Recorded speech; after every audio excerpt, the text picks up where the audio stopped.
Hello दोस्तों, आज हम एक कहानी सीखते हैं। एक फकीर था। उसने कहा कि मैंने आज तक जिनके पास भी गया सबने सिखाया, सबसे सीखा।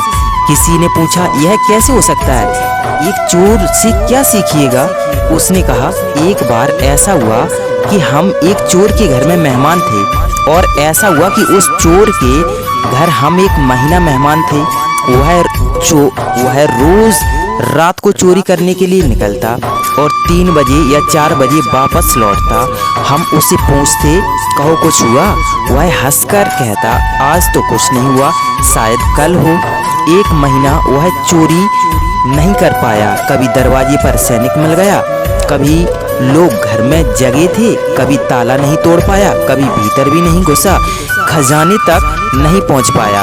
वह चोर रोज रात को थका हुआ लौटता और हम उससे पूछते कि कहो कुछ हुआ? वह कहता आज तो नहीं हुआ, लेकिन कल हो शायद। हमने उससे यह सीख लिया कि जब आज न हो तो फिक्र मत करना, याद रखना कि कल हो सकता है। और एक चोर जो चोरी करने गया है, निपट खराब काम करने गया है, वह भी इतनी आशा से भरा है। तो उस फकीर ने कहा कि उन दिनों हम परमात्मा की तलाश में थे, हम परमात्मा की चोरी में लगे थे, हम भी वहाँ दीवारें खटखटा रहे थे और दरवाजे टटोल रहे थे, कोई रास्ता नहीं मिलता था।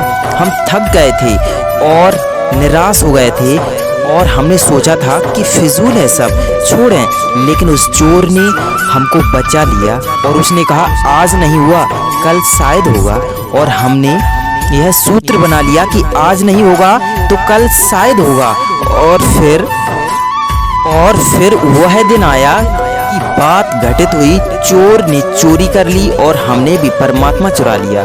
तो सवाल यह नहीं कि आप सद्पुरुष से ही सीखें, सवाल यह है कि सीखने की बुद्धि और समझ हो तो एक सारे जगत में सद्पुरुष भरे हुए हैं। Thank you.